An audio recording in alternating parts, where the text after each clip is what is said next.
Yo, yo, what's good? How you doing?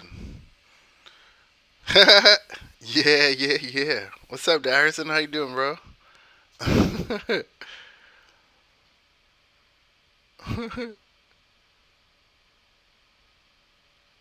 What's up, everyone? How is it going today?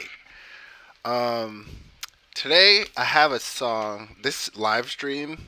Usually I leave my live streams up so that people can go back through it and like refer back to it and like see my techniques and apply it to their own music.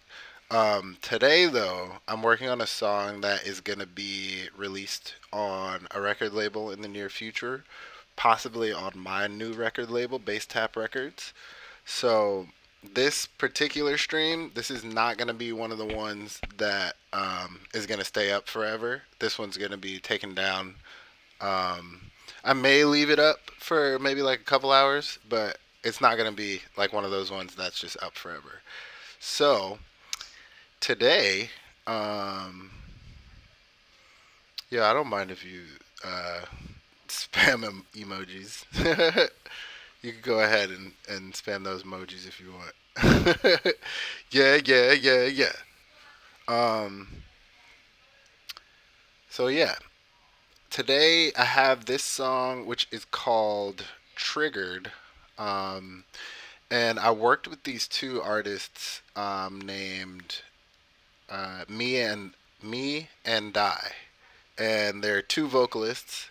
It's a girl and a guy, and they often write songs together. They're best friends. They went to college together, and they write really really good songs. And this is the acapella. There's a whole other session that I have that was just me doing vocals, and I may do that in the near future where I show you guys how to edit vocals for music production. But yeah, this is the song. This is what we have so far. And then let me know if there's any audio problems or like if something's too loud or too quiet.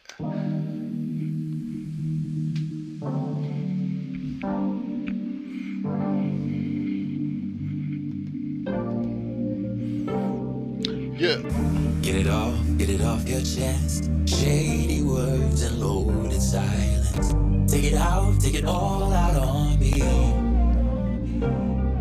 Oh, it's a game you play to see how far I've been. Push your button, just watch me.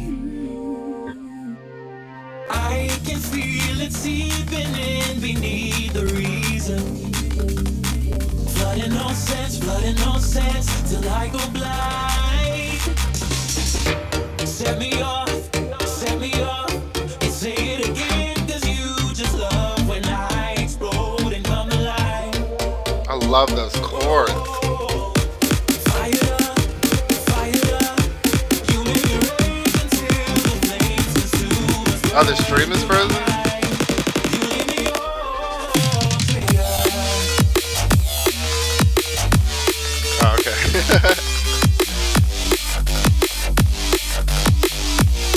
Yeah, everything looks good on my end.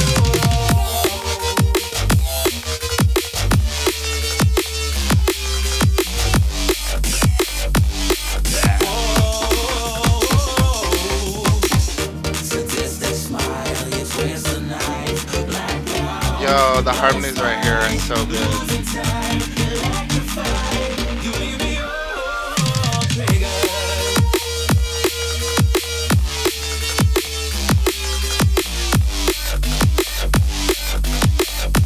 You leave me all triggered.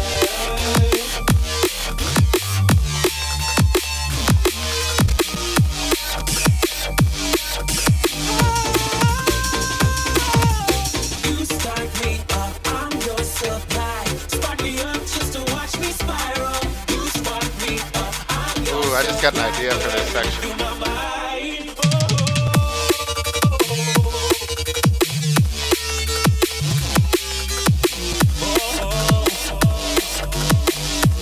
you leave me all triggered. Oh, you leave me all triggered. Triggered. Oh.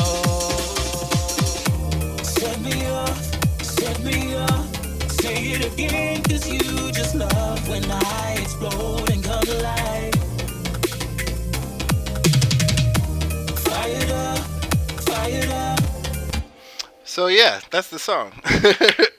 um, basically, this song actually started off as a dubstep song, so it was a lot slower before. It was more. Let's see. It wasn't like that because the drums were halftime.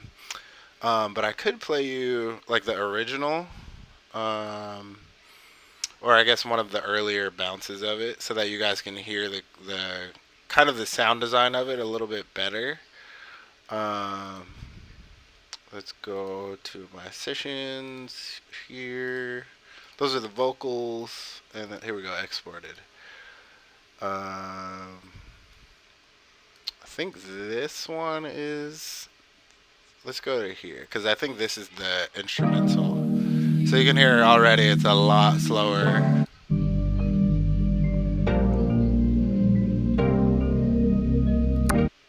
But yeah, this one is the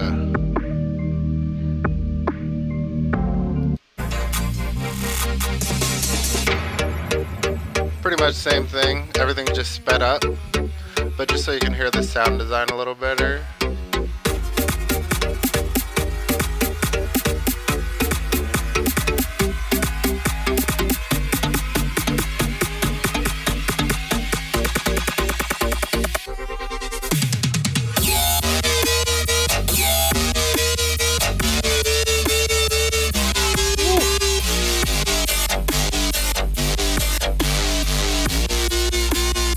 Thank you, dude. Appreciate it.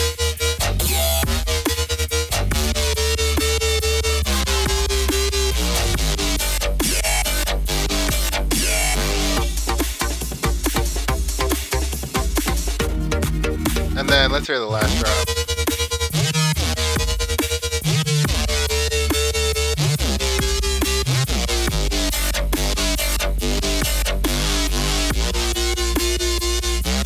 So yeah, that's the kind of the slowed down version of the bass sound, so you can hear them in a little bit more detail. Um, but so let me quit iTunes. Let me quit everything I'm not using. I got like Splice and all of this other stuff open. Um, so yeah, the way I made these basses, it's kind of complicated, but this is usually how I make my dubstep songs. Because to me, I don't like dubstep that sounds like it's just a bunch of cool sound designed basses. Like to me, the point of like dubstep and electronic music is to dance to it, to move to it. So sometimes when I hear dubstep songs, it just sounds like somebody made a bunch of really cool sounds and then arranged them and put them together over a drum beat. And to me, I don't really like that. I don't really like oh, that's a cool sound, like, but that's the only cool part about the song is that it's a cool sound. I like actually like writing a song, and that's kind of why I do my bass like this. um, Hold on one second. I'm gonna share this.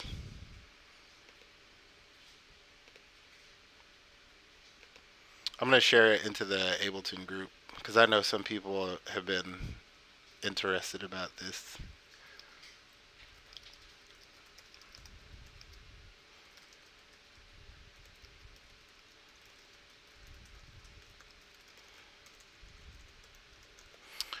um Hey, Paulo, what's up, dude? How you doing?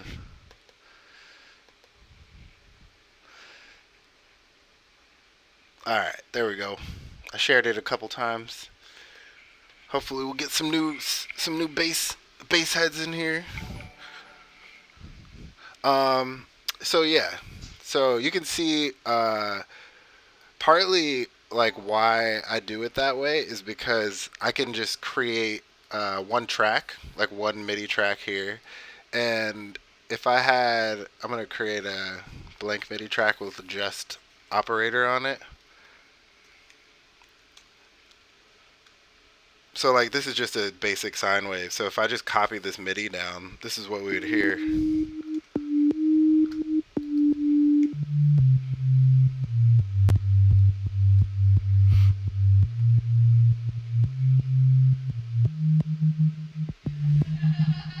So the point of doing that is the fact that like the melodies and things like that are one complete thought. So that while I'm designing my bass sounds they do inform the like notes that I play and stuff like that. But it's not just like one note across the whole thing, and it's not just like oh cool bass sound design, cool sound design, cool sound design, and then that's the whole idea behind the drop. The idea behind the drop still is a melody. It still has like a lead melody that's following along. And then the key to it though, the part where the song gets interesting, is my chains setup. So I initially created this for a Bodak Yellow remix. That's why it's called Bodak Bass Switcher. But I have it mapped internally to multiple different instruments. And I do that for multiple reasons. The first reason is so that I can follow. Hey, what's up, Rue? I don't know if I'm pronouncing your name right, but that's it looks like that's how you pronounce it. um, but yeah, so the melody is a clear idea. So the melody itself is something that's a good idea, like by itself. And then the sound design accentuates that. Like it's not like the sound design is like the main idea of the drop. It's more so something that like adds on to idea that's already a good idea. Um, so yeah, that's the first part. The reason why I do that, so that I can have a melody written. And then here, this is where the magic of the basses switching around and things like that and playing all these different synths, even though it sounds really, really complex, it's all contained in one track. So part of the reason why I do that too is so I can have a separate sub that follows all the notes that all of the different bass sounds are playing. So I have this dedicated sub here, so if we listen to that, you can hear.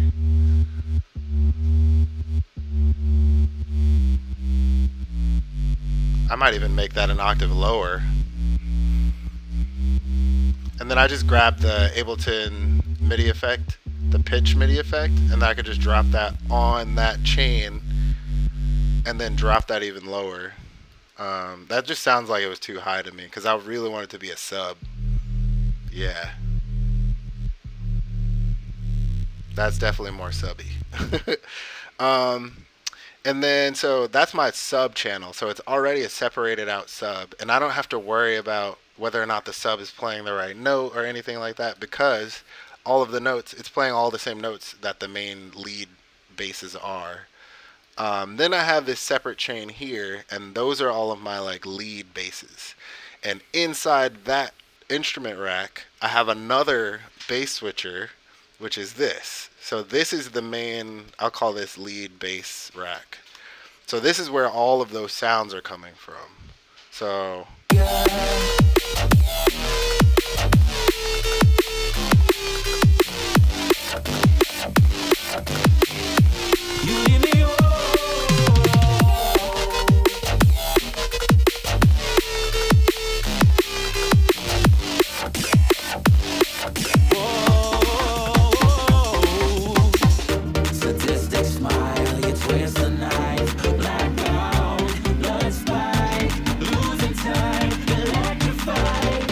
So yeah, that's where all those the switching of the sounds and stuff like that. That's where all those articulations are coming from.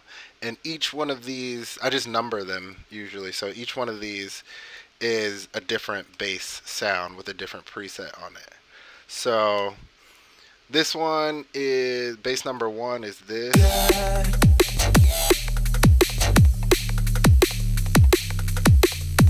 So what you're hearing is that sub, because the sub is in a separate chain. So you're hearing the sub being played, but then these lead basses are playing on top of that sub.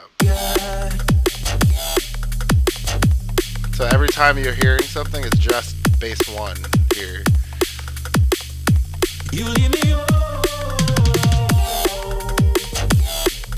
So yeah, that's all that bass is playing. And then this one here. It's just that little wow. Yeah, it's just this.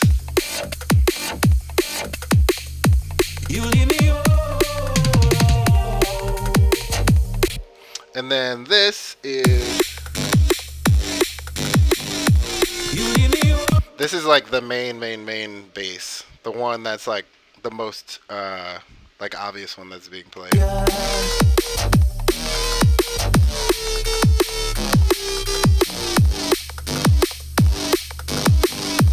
You leave me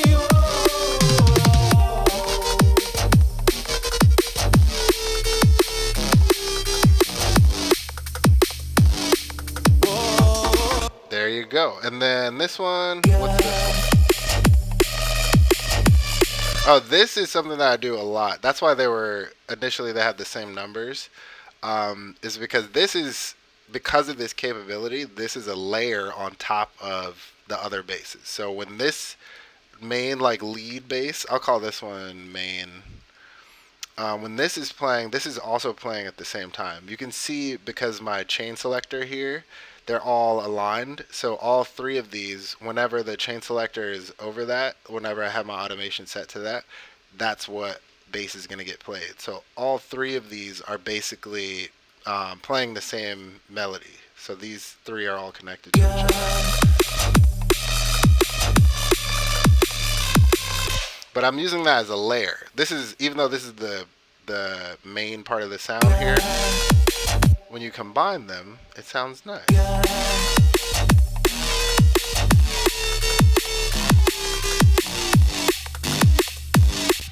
And then this down here, I don't know if I'm using.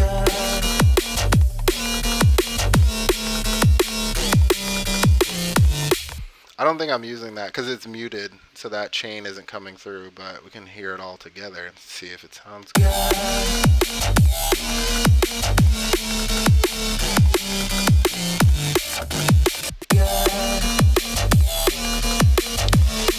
Eh, eh. I think I like this one more.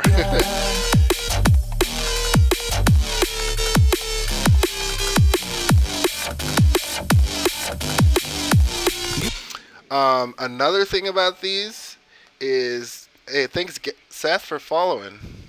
Another thing about these is the sub is down here, um, and I have a filter after the sub, and it's cutting off everything above 214 hertz. Um, so that's basically so that it's actually, despite the fact that the sub does have some higher harmonics in it, it's cutting off everything else above 214. And then for the lead basses, quote unquote basses, I have some distortion. I think I have distortion on every single one. Or no, there's no distortion on that. There's compression on every single one. That's for sure. um, but I also cut off. So on this whole chain, so if I close this particular chain, you can actually process each individual chain by itself. So this sub only has that filter on it. So it has the auto filter on it. And then up here, this whole rack has an EQ on it. And that EQ is cutting off everything below 120 hertz. So that means even though these basses that I designed have, or like presets that I have, even though they may have a sub in them, like they may have a sub that is even turned on, if we listen to the sounds, there's no sub coming out.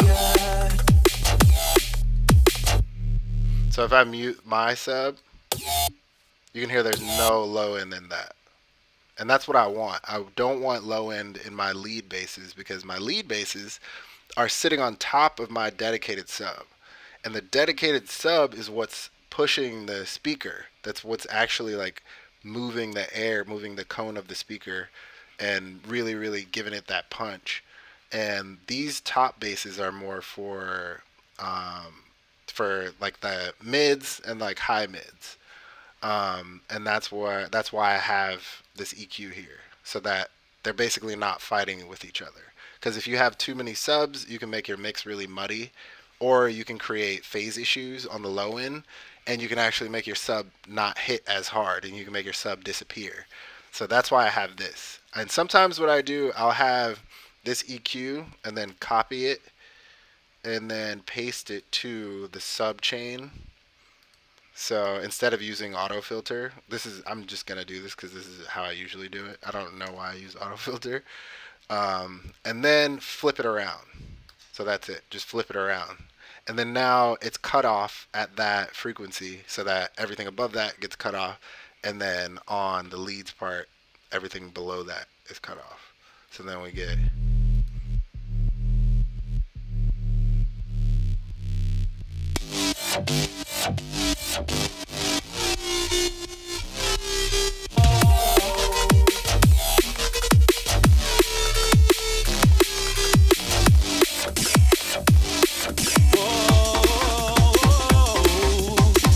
Sadistic smile, you twist the knife. Blackout, blood spike, losing time, electrified. You leave me.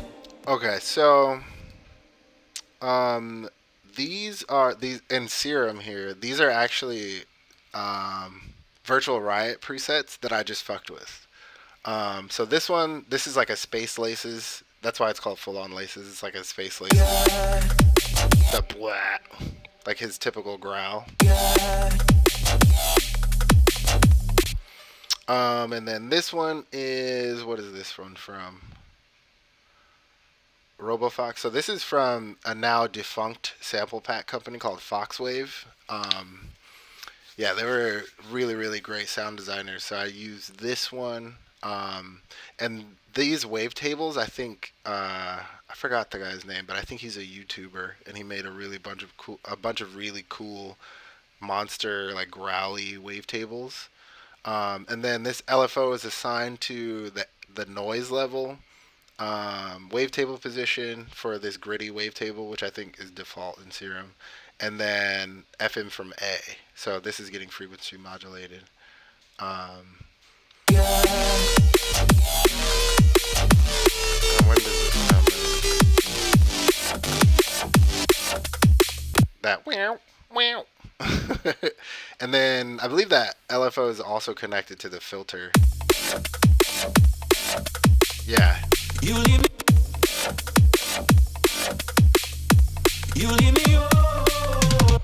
If we go to the matrix, and then so LFO one's connected to wavetable position, warp, cutoff, and frequency modulation. Um, and then this is more so for the speed of the LFO. So that's going to be switching up. In effects, we have hyper and dimension, comb filter, which is really, really, really useful for making nice bass sounds. I did that last time when I was working on that other drum and bass song, and I was trying to make like a neuro bass, and I created the comb filter though inside of Ableton using auto filters. But Serum's comb filter is really sick too. And then here is Serum's version of OTT. Um, so yeah, a lot of people don't know that OTT in Ableton is actually what this OTT is based off of, and the plugin OTT. Like Steve Duda created that plugin basically to recreate the OTT that's in Ableton. Because people who were in like FL Studio and like Pro Tools and other programs, they wanted Ableton's multi-band OTT, so he just made one, and it sounds fucking tight. Yeah. So those are the lead basses. This one, I did a little bit of more post processing. Um, so let's take the processing off just to hear what it sounds like straight out of Serum. And I'm gonna solo.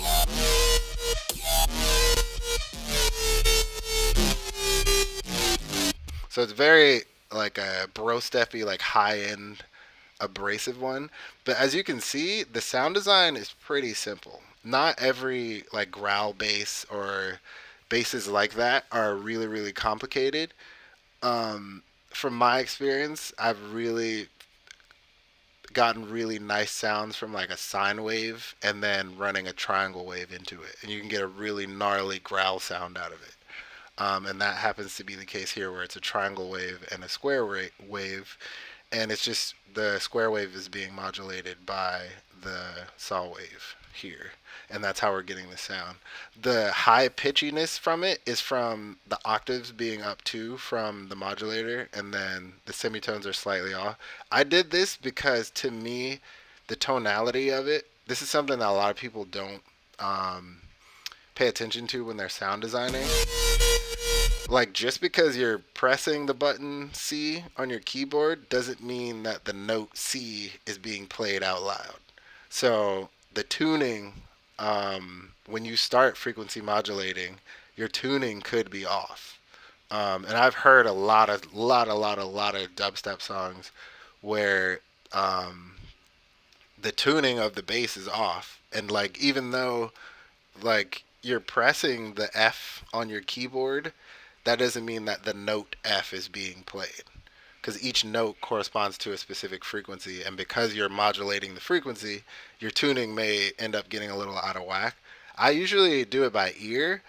The Ableton tuner doesn't always catch everything either, so I would say in this case, like if something sounds off, just trust your ear. So I'm pressing F right now, and you can see it's kind of moving around F, but as long as it's like hitting F at some point, that means you should be pretty good. But if I turn the semitones down, you can see now it's going a little bit below F. But I just liked the, harmonically speaking, how it sounded in the rest of the song, in the context of the song. So that's why I'm saying trust your ears, because in this context, it sounds better when it's slightly tuned up instead of slightly tuned down. So let's tune it back down to 0.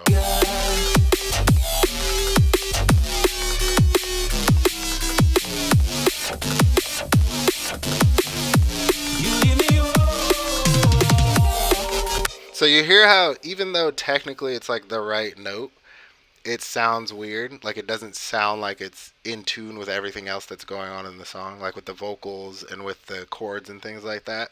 So I just kept playing it, and then I settled on +4 semitones for the modulator, so that we end up with something to me that sounds like it's harmonically in tune.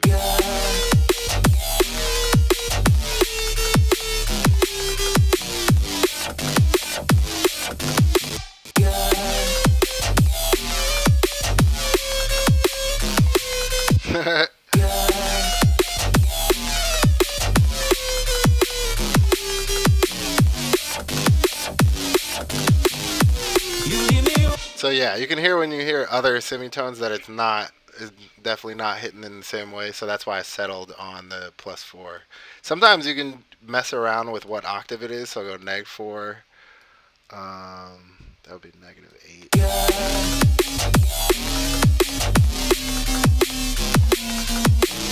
So even though that's one octave down, it still doesn't sound right. So for me, the just that +4 is the like sweet spot. So definitely pay attention to that, because even though technically you're playing the right note, it may not actually be harmonically what fits in the song.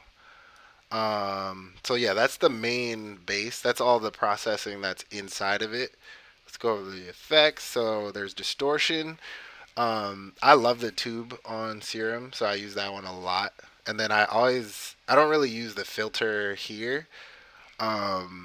Not very often, because I want the whole sound to get distorted, because this filter will cut off, like if you put it pre or post, it'll cut off some of the frequency.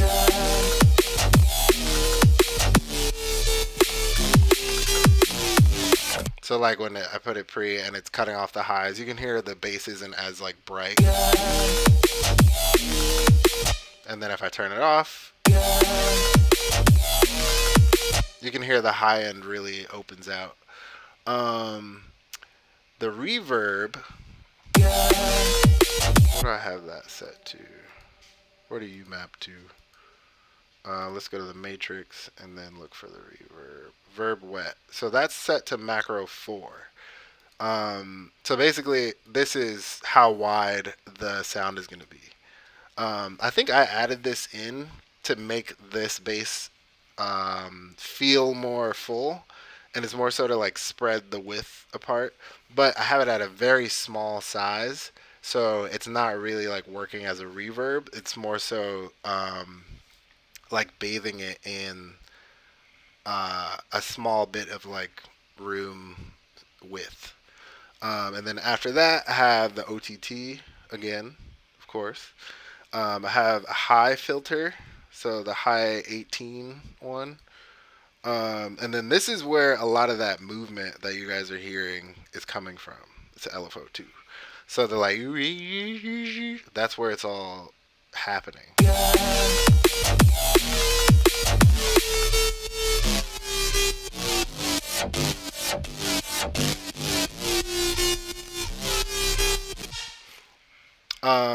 And then last but not least, I have the hyper dimension, and that's just again for widening the sound, because it adds in some nice space to it. I'm also gonna delete this because I'm not using it, and Serum is pretty CPU heavy, so I'm not even gonna keep that going. Um, yeah, so that's like my main lead bass. And then the post processing, so this is outside of Serum, is we can get rid of tuner now. Is Camel Crusher, and this is a distortion plugin. I think it's free from Camel Audio, but it's basically like an amp simulator. And I could have used Ableton's amp, but Ableton's amp was a little bit too harsh, and I wanted something that was kind of subtle. So this is without it, and then this is with it. Hold on.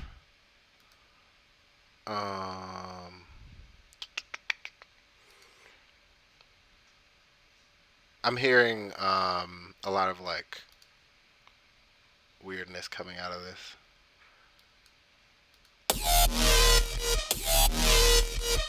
It's still there.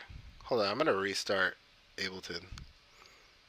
Let me save first, and then quit, and then restart.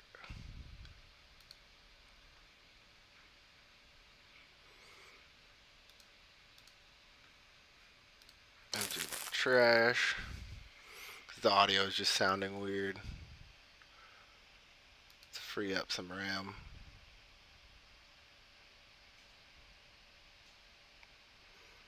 Also, if you guys have an extra, like, I think this is $50, but Clean My Mac, that's this little widget that I'm using, and it helps a lot.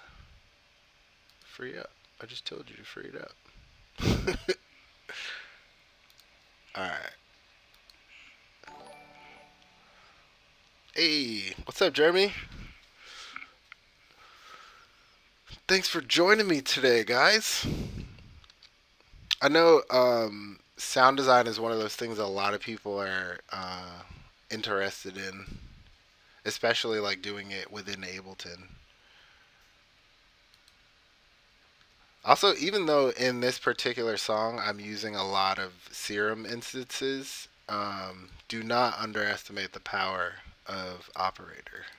It's just in this particular song I'm using Serum because I happened to find a bunch of presets that sounded like the idea that I had in my head.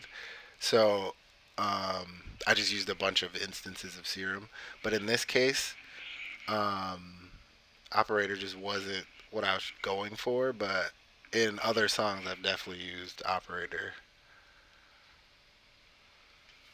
We'll see if the sound is fixed up now after a restart. And then let's make sure. Yep. Nope. Still sounds weird. Does it sound weird to you guys? Does it sound like crunchy? Hey, what's up, Tom? Thanks for the follow. Does it sound weird and crunchy to you guys, or is it just me? Yo, what's up, Ed? How you doing, man? Good to see you. Yo, Ed has this new compilation coming out. That's all jungle and like jungle drum and bass music. So yeah, you guys should go check that out. It's called Dark 2. It looks fucking sick. Like I've heard some snippets and things like that, but it looks like it's gonna be really tight. I'm trying to change the sample rate and it won't let me click. Okay. Let's do 2048. Let's do all the samples.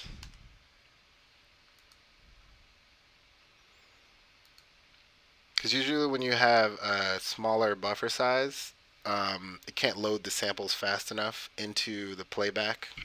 So you start hearing essentially audio dropouts and that's what that crunchiness is. And I'm not playing anything right now, so I don't really need I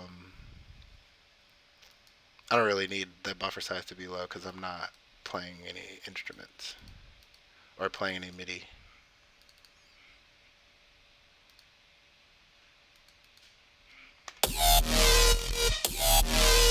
Oh, that made it sound worse. Oof. Hold on a second here. Let's switch to that.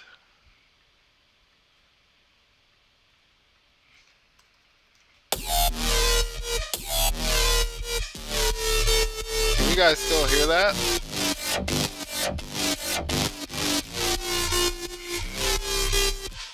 Just top end crunch. The synth is crunchy. Yeah, of course, dude. All right, you guys aren't hearing the crunch, so that means it's just on my end. The top end on this is supposed to be a little crunchy because that's what that amp simulator that I was looking at. That's what that's for. Um, where is it? Here. So Camel Crusher, that's that crunch on the high end. That's supposed to be there. I was hearing like audio dropouts, but I just switched my system output and it sounds fine now.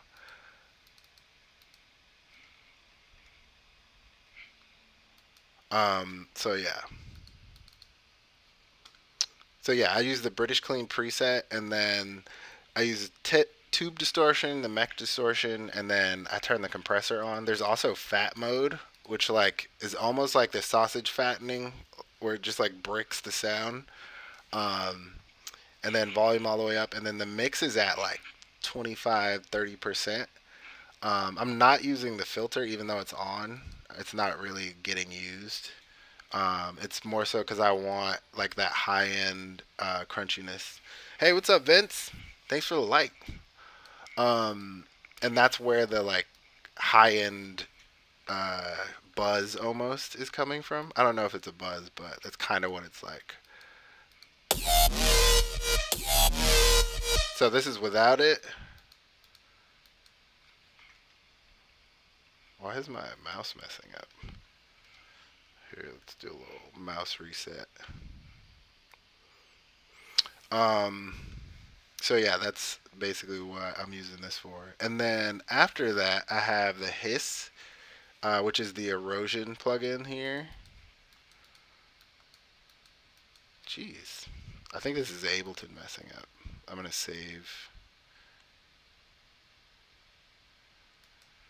and let's do a little. That's why I have so many things frozen in this session, is because it's very, very CPU intensive. And let's delete this track. Delete. Delete. Um. Okay. And then, so that's there. And then after this, I have erosion. My mouse is still being funny. Okay. And then erosion, you guys might have heard this from last time when I was doing like the neuro bass sound design. Erosion adds in that really high like hiss sound. That's why I just called it hiss. There's a hiss preset in audio effects and erosion. And erosion's one of the like here it is. It's one of the, to me, one of the most underutilized like secret weapons in Ableton that a lot of people don't even know because they're like erosion. Like I don't want to erode my tracks, but basically what it is, it kind of adds in. It's almost like a noise generator, basically. So one of them is obviously white noise, and then you can also uh, input like a sine wave according to whatever frequency you set it to. So there's the noise, the wide noise, and then the sine wave. And then you just set the frequency down here. And then the amount is like the dry wet, basically. And that's just adding in like really, really high, like into the sound. I'm going to restart Ableton again because it's still freaking out. Let's give it a little bit of time. Um, but yeah, I'm in the process now of mixing that song. So the let's go here, here, here. So you can hear like the different iterations of it. Like for example, I think this is the very first version that I made a while ago.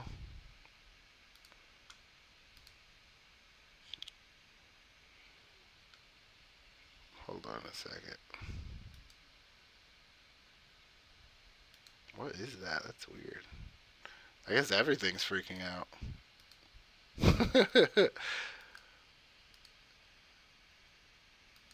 How much RAM do I have? Plenty of RAM. I don't know what's going on. Not even Finder is working properly.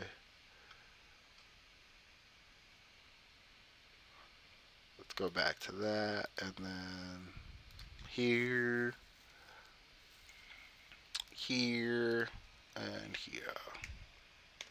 Is it gonna work? Hey, there we go. Nope, it's not playing. That's strange. I don't know what's going on. Well, let's see if Ableton works again. Yeah, technology. I don't think the mouse battery is too low. Um, yeah, it's at 71%. It's not bad.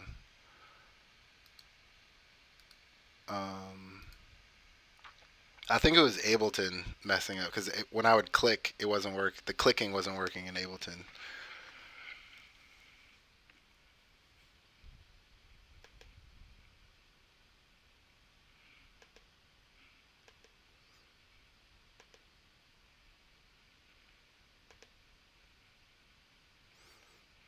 Mm, mm, mm. Yeah, maybe it may be OBS. Um, because I'm streaming from Streamlabs, which is a little bit it has a little bit extra like CPU load, so that may be what the issue is. But yeah, hopefully that fixed it. Good old turn it off, turn it on again. We'll see if that worked. Hey, there we go. I just needed to give Ableton a break. I've had it open for probably like 36 hours straight. So yeah, we went over the amp simulator, which is Camel Crusher, which I think is free, and then erosion to add in some of that high end sizzle, and then auto filter here, and I have automation on the filter. I actually probably could push this up a little bit. Oh wait.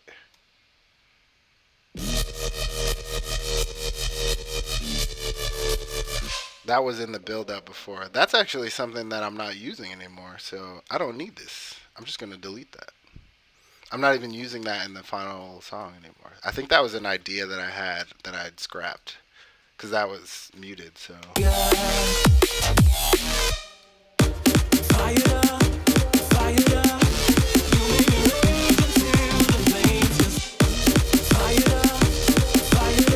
that sounds like too much. That's probably why I got rid of it.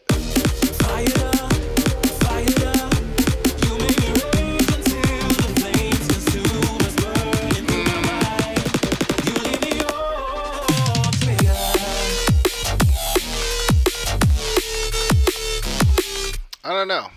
I don't love it. So that may be why I had it muted. I'm not like in love with the idea. What do you guys think? You fuck with it or no?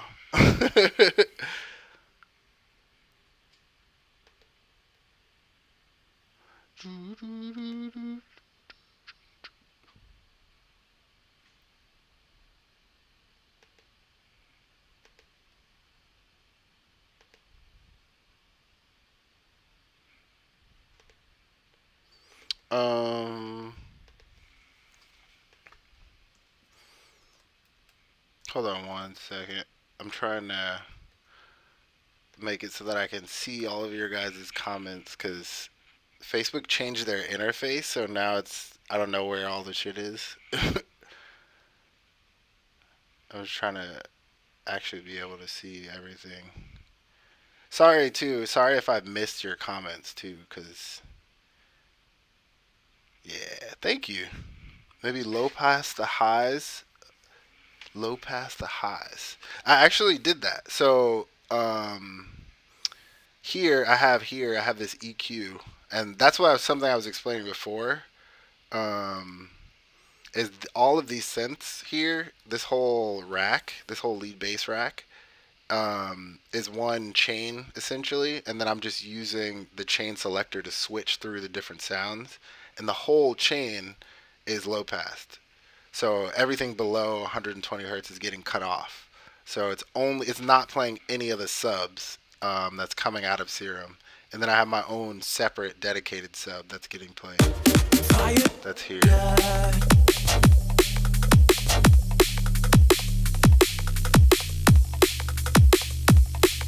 Yeah. So everything else is being low pass already. What else is on this? I'm gonna delete that because I'm not using it, and I'm probably not gonna use that idea. I might even put a different synth there. I just felt like it was too much going on. That's actually that's not even. I guess this is kind of a sound design tip. Is if you have too much happening in your buildup, it'll take away from the drama of your like drop of like the most exciting part of the song. So if you have like a really big build up and you're playing all the synths and all the drums and all the things and all the everything, when the song drops, it's not actually gonna have that impact that you want it to because you already had everything happening in the build up. So when the drop hits, like you probably have heard songs like that before where it's like, okay, I'm waiting for the drop, I'm waiting for the drop, and then it drops and you're like, it's all right. But it's like blowing your load too early. It's like, okay, well, you played me all the things already, so yeah, you kind of got to find like a sweet spot between like introducing all the elements but not having them all play at the same time before the drop.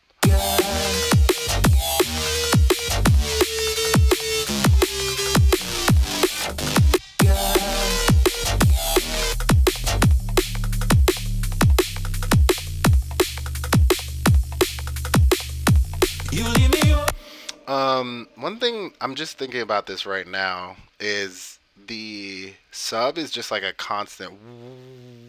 It's just one note basically. I want to try this idea. I don't know if it's gonna work, but if I grab a gate here and I put that on the sub, some people don't really use this. Some people don't even know about this, but the gate has a side chain on it. So usually a gate will make a sound disappear when it goes below a certain volume. But when you put it in sidechain mode, it'll make the sound appear when the sidechain input plays. So what I can do here is go to my main, here we go to this main track, and then go to which one do I want? The lead bass rack. That's the one that I want. So here, lead bass rack, and then I'm going to do pre-effects because I want that like cleaner sound. So what it's going to do now is it's going to trigger the sub to play when the other sounds are playing. So if the other sounds aren't playing, the sub shouldn't play. So then we get, yeah.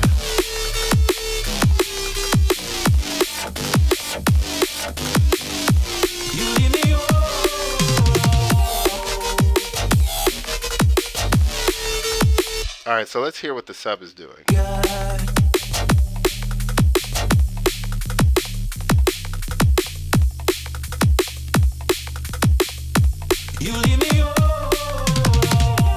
So now it's matching the movement of the leads. I don't know if I'm gonna leave it like that.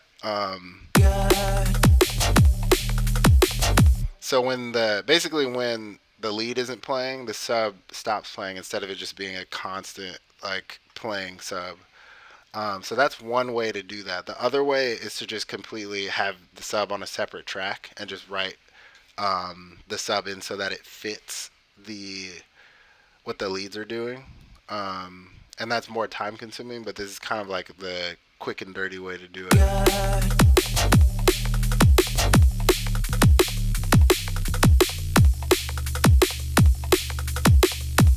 You leave me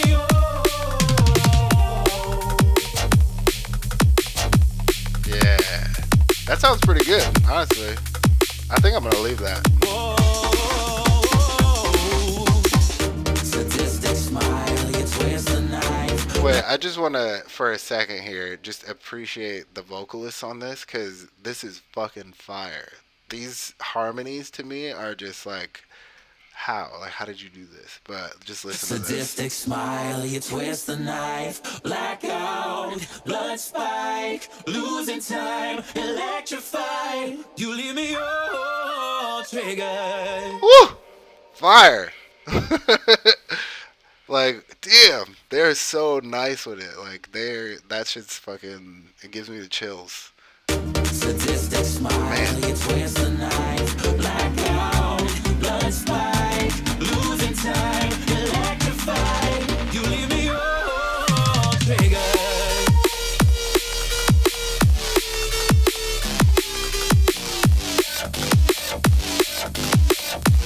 You leave me all triggered.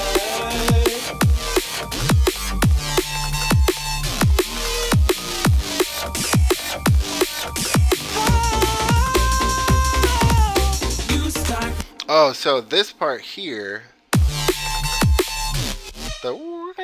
I kind of almost was trying to simulate like a guitar feedback type sound.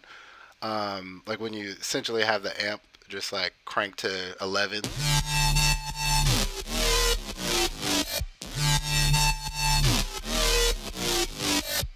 I'm trying to remember how I did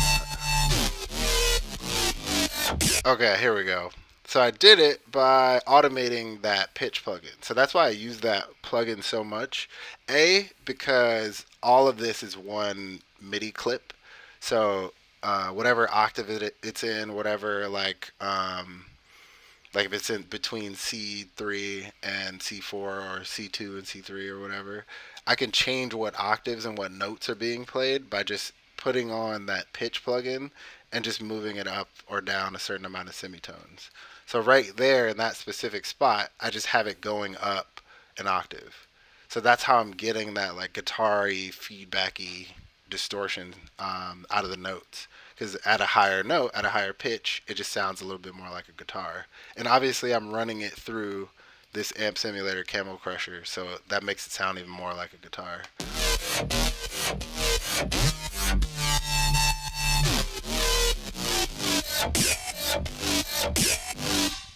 Yeah. So yeah, that's how I got that effect, is just automating the pitch on that.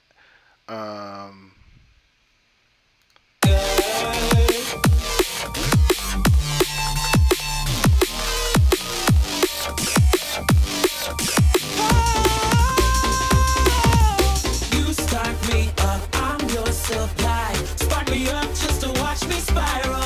You spark me up, I'm your supply. Burning through my mind.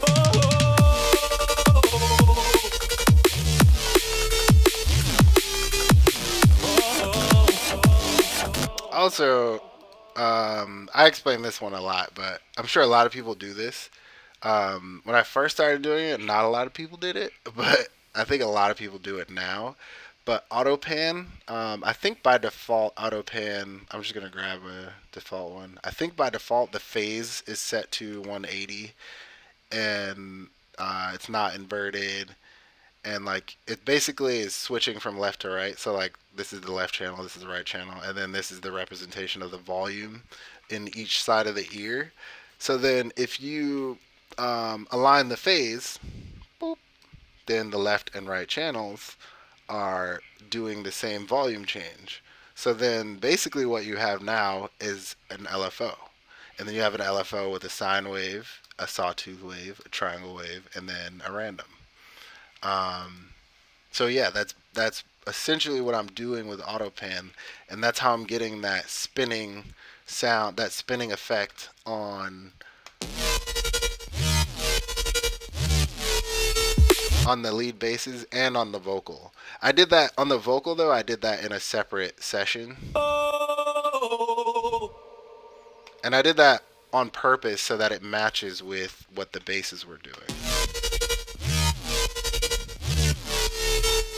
because I think it just sounds tight. You spark me up, I'm your supply, burning through my mind.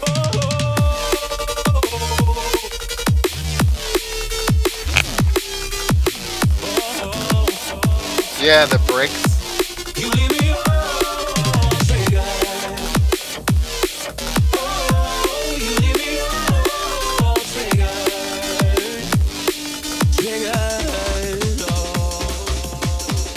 set me Yeah. up. So these breaks are actually from. I think I showed this technique last time too, where I had beat repeat going, and then I resample beat repeat. So basically, I make it so that.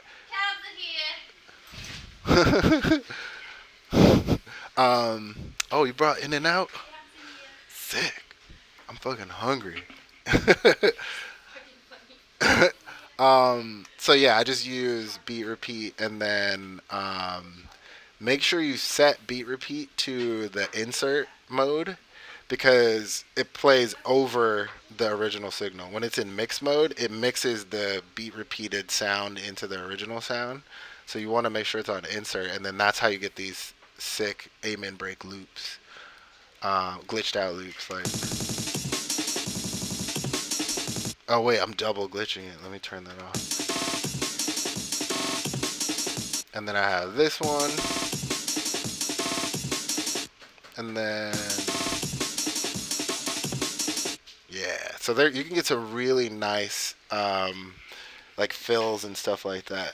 And I know Edson, that would be really. Oh, thank you. I know Ed, for your type of music, I know that would be really really helpful for you because you're extremely like break dependent, and so having a lot of variations could be really really cool, and incorporating into your music.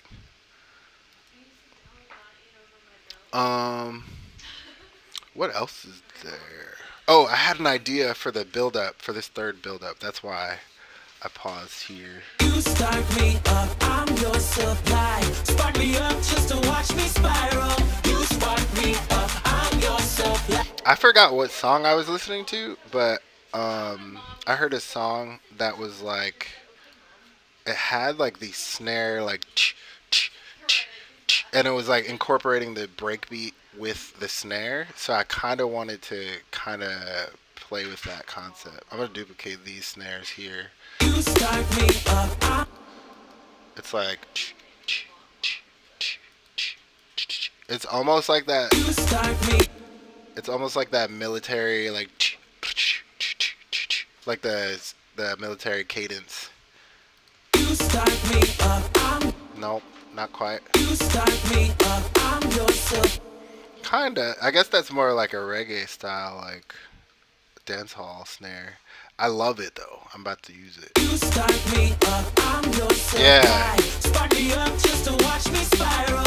You spark me up, I'm your supply. Burning through my mind. Oh. And then for that second part, I'm just gonna grab the other snares from the other part of the build over here. Is this it? I think it's it. And then I'm gonna copy, and paste. Where is it? Here we go.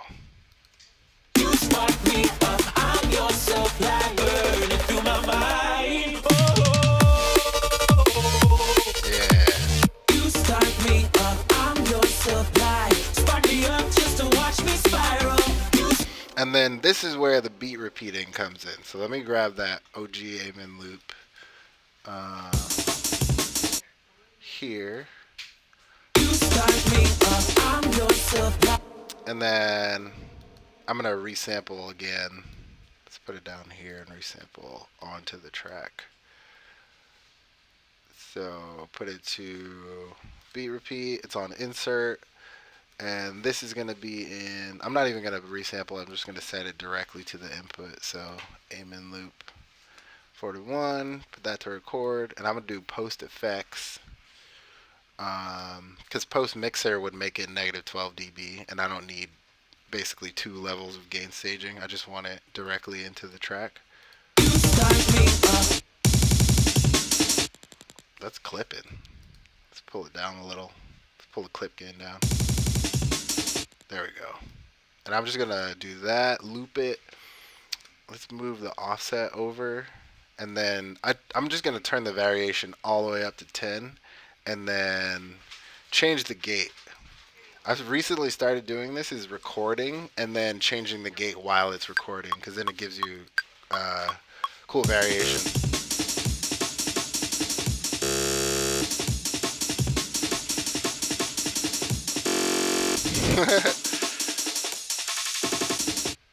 Yeah. There's some cool little moments in there.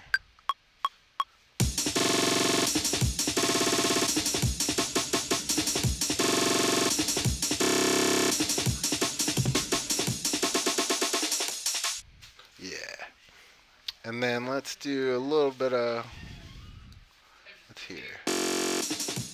I'm not really feeling the ones that where it's just like,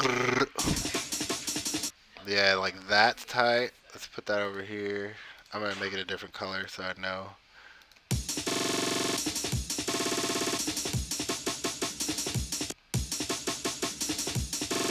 That was dope. That was dope. Make that same color. And then what else was happening in this file? That actually, this sounds pretty cool. That little.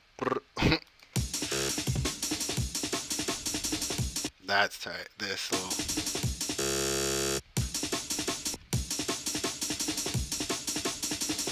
That's dope.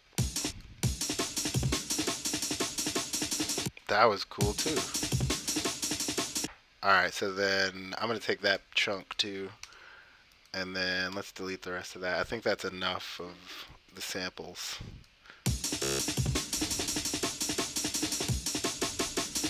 I might use this. That one's my favorite. And then let's hear it with the snare. Let's go. Oops. Let's put it here. And then maybe going back and forth between those two.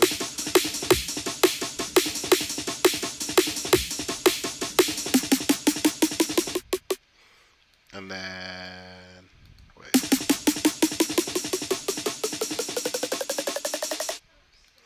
Maybe we can make this even tighter of a loop. Let's loop this section. Because that's like the building tension section of the song. So that's the part that I want to be like super, super, super repetitive. Yeah. And then make it smaller and smaller. That way it's kind of reflecting what the snare's doing.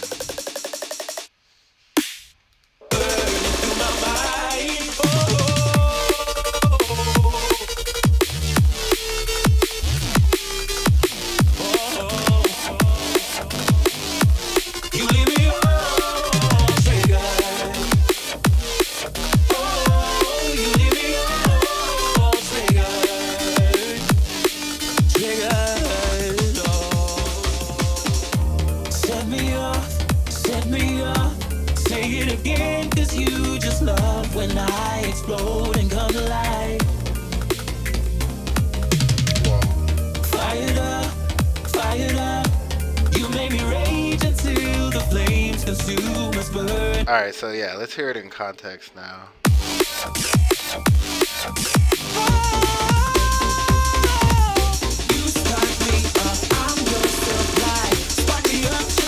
Sounds a little too busy, honestly. Let's pull back a little. Oh, is it because I still have the... Yeah, that's why it sounds too busy. It's too much. And then I'm gonna undo that.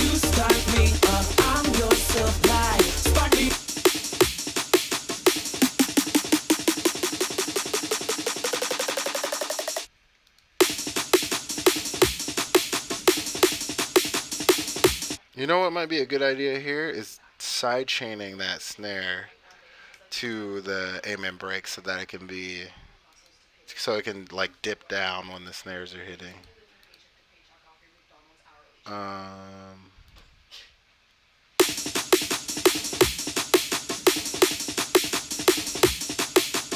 So snare, No, wait. What is that called? Snare 2. There it is.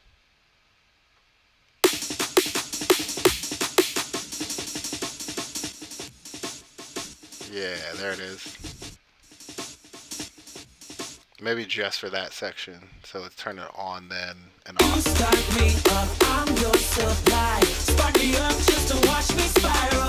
You spark me up, I'm We'll your turn it up a little supply. bit. Burn it. You start me up, I'm your supply. Spark me up just to you start me up, I'm your supply. Spark me up just to watch me spiral. You start me up. And then I'm gonna EQ this because I don't want it to be super high endy because I can really hear a lot of the.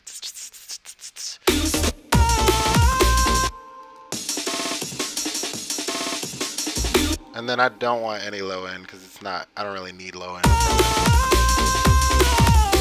it. And let's pull back on the high end a little. You start me That's a little up. bit better. Yeah, the vocals are dope. Yeah, check out Massive on the Beast. Check out Me and I music. So it's me, the word me, ANDI. And it's a like pop duo. And one of them are actually one of my former Ableton students. And she's a really good she's a really good vocalist. Um, but she also is here. I'll link you guys in the comments, um, so you guys can do some of your own research. um, hold on one second. But yeah, You start me. she's one of my former Ableton students. She took classes with me at Garnish, maybe I want to say like 2 years ago. And she's just been working on. She like records herself. She's a great like recording engineer, and she records them. And these are their vocals that they recorded. So she's definitely gotten a lot better as a producer in the past 2 years. Like even after the course, she was still like hitting me up, asking me questions like, "How do I do this? How do I do this?" And like people who are like that when they're learning music production, who are extremely like, "I still want to learn. I still want to learn." Like that's how you really get better. Is just constantly learning. Um, yeah, I plugged them in the comments down there. So yeah, that's her recording and her vocals. I did mix the vocals though. That's the main part that I did was just mixing them so that they sound nice in this song. You start me up, I'm your supply. Spark me up just to watch me spiral. You spark me up, I'm your supply. Burn it through my mind. Yeah,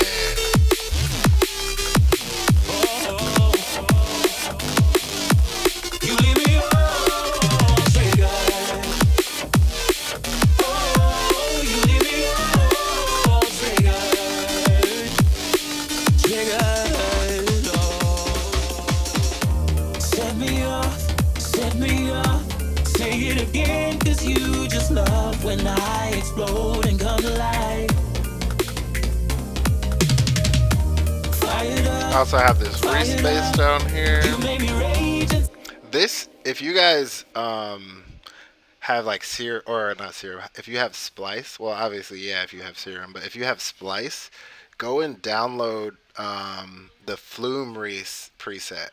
Because to me, this is the most like gorgeous sounding Reese sound. It's so nice. I mean, it is pretty easy to make a Reese bass, but to me, this one preset sounds really, really good. And it just as is, you just load it up. I'm a big proponent of if a preset does it really, really well, then just use the preset and adjust it to your taste. I know people who are very like, I create everything from scratch and I build everything from scratch. Um, to a certain degree, you start losing the like creativity when you get too into the sound design and you are trying to make every single synth in your song your synths. And after a while, it's a little bit too much. Thanks, Chris. Thanks for the like. And so when you start to think like, oh, I have to make my drums from scratch. I have to make my synths from scratch. I have to make everything from scratch. Then you start losing like the creative vision of what the song is supposed to be and what the entire song. Because although other music producers will say like, oh, that's a sick bass patch, or like that's a really cool synth sound, the person who you're like playing the song for, they're not gonna say like, oh, that's a sick bass patch. They're gonna say that's a cool song. Like most people talk about this song as a thing. Like the average consumer is not gonna care like that your bass is really cool. Like they may subconsciously think like, oh, that bass sound is really cool, but they're not gonna like point that out as the reason why they like a song. So to me, it's more so about like everything should be you, like how you sound. It should be customized to you. Like I'm using presets here, but the preset was just like a starting off point. Like the preset is something like I could create this myself, but this somebody already did it. So since someone who's really good already did it, then all I'm doing is just changing different elements of it in order to make it sound good in my song. So like for example, in that bass, the main bass of the song, like just adjusting the semitones so that it was in tune with my song. Um, yeah, even though technically it's not like the right note, it sounds better in the context of this song. I could use the same bass in a different song and then have it set to the normal semitones instead of the +4 semitones. It just happens that that harmonic sounds good in this song. Yeah.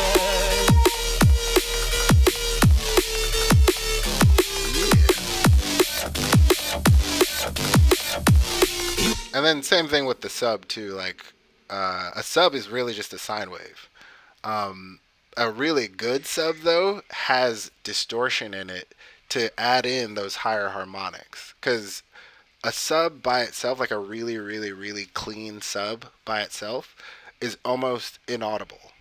And that type of sub is going to be something that you only really hear or feel when you're in like a festival context or like you're in a club context because the cones on those speakers are big enough to reproduce a really clean sub like that.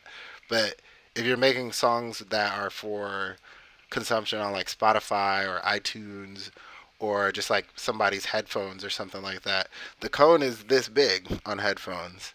So in order for the sub to be heard, it has to actually be a higher frequency. So that's why a distorted sub is a little bit better. Like I'm wearing headphones, and I'm sure a lot of you are listening to it either on your phone or like on headphones or something like that, and you can hear the sub. And that's why is because the sub has distortion. So like if I didn't have distortion on this, like if I just add in a pure operator, like a pure sine wave down here, and just have it playing the same thing, and let's solo it.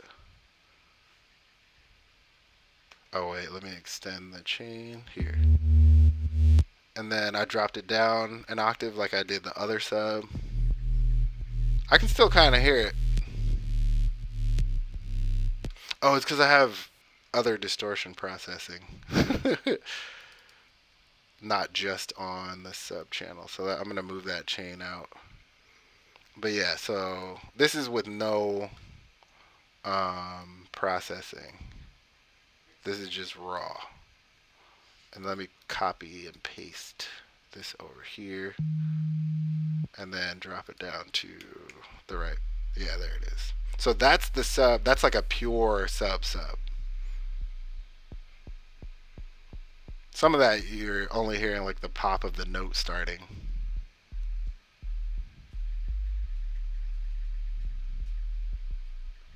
And especially if you're listening to this on like your phone or if you're listening to it on like laptop speakers, like you might not be able to hear these lower notes.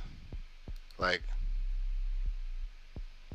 and that's because there's no distortion. It's just a pure sine wave at a super duper duper low frequency. So that's why you got to distort them. And a distorted sine wave, like actually, let's just keep using that raw sine wave. So if I freeze and flatten it, just so I can show you the audio you'll see is just a straight up just sine wave, just like the normal wave wiggles. Hey, Sasha, thanks for the follow.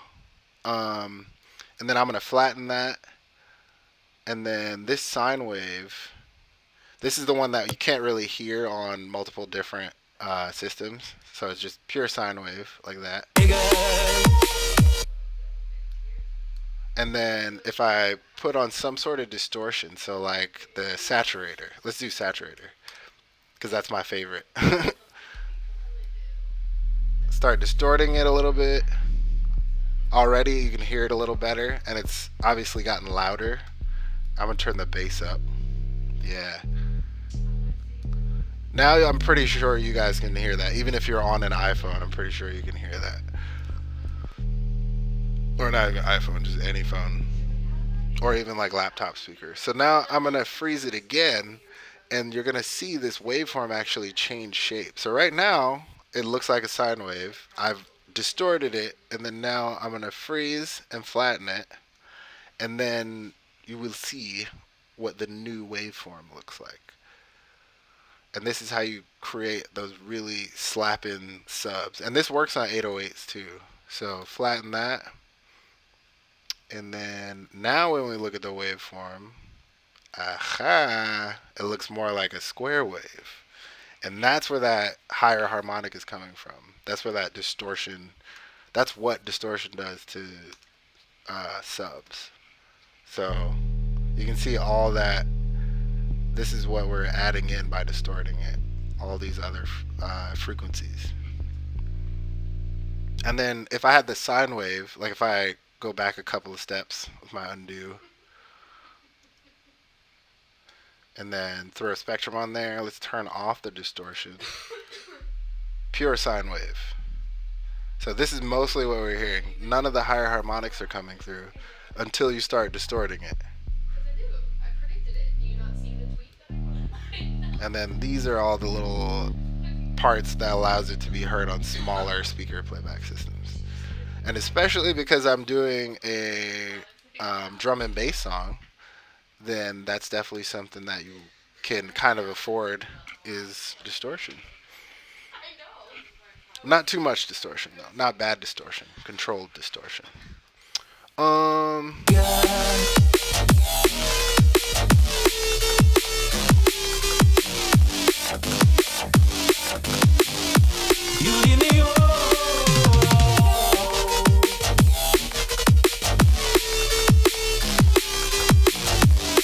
yeah, so I have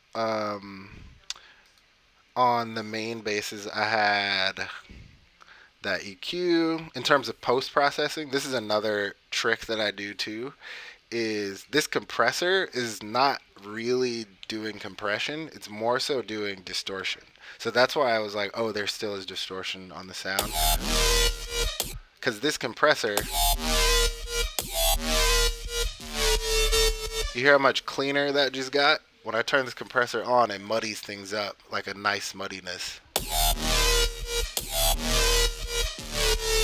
And that's because the settings on the compressor, so like the high ratio and then a really fast attack and a really fast release, basically means that for every peak that it hits, it's going to try and compress it. But it's moving so quickly that essentially is just inserting points of distortion into the sound across the whole sound. So it ends up making like crunchy, compressed sound. And then I have another compressor after that, multiband, OTT. I have a chorus that's automated in some places. So yeah, for this section. And part of the reason why I'm using this chorus here as an element of sound design that I do a lot is accounting for things that I might want to change later in the mix. So like a lot of these sounds are abrasive, obviously, but a lot of these sounds could possibly hurt your ears. And that's partly why I was using this chorus here, because chorusing has the effect of like making things feel lush and like wide. And so because I have this long sustained note at the beginning here, and I also have that note where it goes higher in pitch, but it goes higher in pitch and it doesn't necessarily hurt your ears. and that's partly because of this chorusing. So yeah,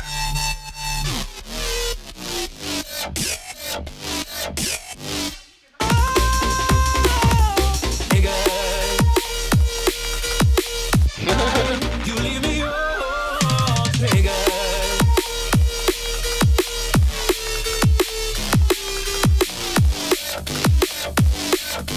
yeah. You leave me on trigger. So yeah, that's the post processing. That's more so to make sure it doesn't hurt your ears. And then I have another OTT, but that's on the whole group. So it's a little bit less intense than the one that's directly on the chains. Because that's compressing like the lead sound, like this guy here, this like really FM bass, FM bass plucky thing. This is actually where the whole idea for the song started. Like this was the very first thing that I made for this whole song. And then I built up to that. Like this was like the main idea for the melody that I had like stuck in my head, and then I built chords from that.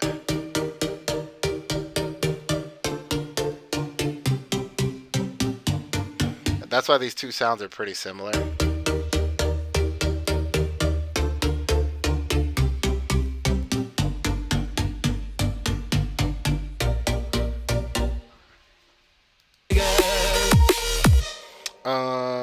And then there's this, which I took from a sample pack that Cymatics hooked me up with.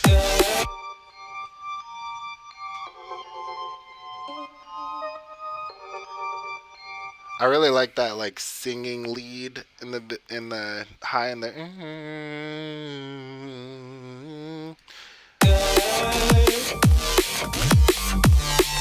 and it adds some nice like ambience to the whole song. So I kind of just left the whole sample in there. Most of the time when I use samples like that, I'll just pull the melody from it and put my own synth to it.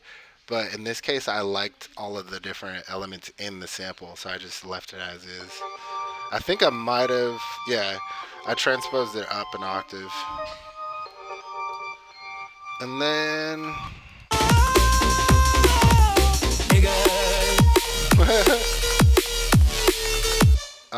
Start me up, I'm your supply. Spark me up just to watch me spiral. You spark me up, I'm your supply. Burning through my mind.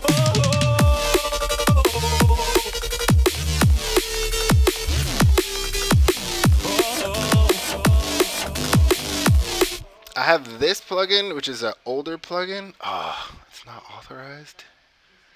I don't know where my authorized key is. I'm gonna run the demo, but it's PSP Vintage Warmer, and it's kind of like a tube uh, simulator. It's an older plugin, which might be why my demo isn't, or why it's in demo mode. But it has the effect of like pulling back on the high end a little bit, so that harshness that's in these basses gets tamed a little bit, and then it makes it louder too. So it pushes the sound and makes it warmer, but in that warmth, it takes off a little bit of the harshness of the high end. So like Spectrum, if we show Spectrum, you can see it, the super high end is getting tamed and pulled back a little bit. Um, and then I have Autopan, and then Sausage Fattener, and then this compressor. This is more of like it's not really meant to be like a peak compressor. It's more so to kind of level out the volume and like smooth out the sounds across the whole thing. So yeah, that's why I do it like that.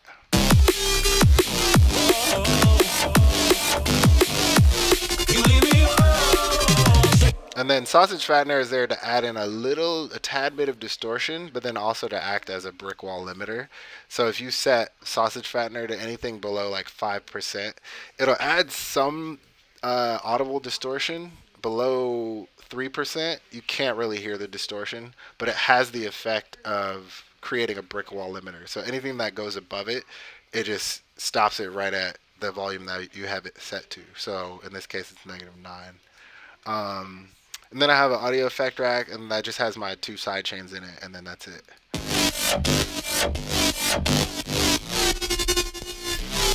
And for today, guys, that's where I'm gonna end it. You leave me all triggered,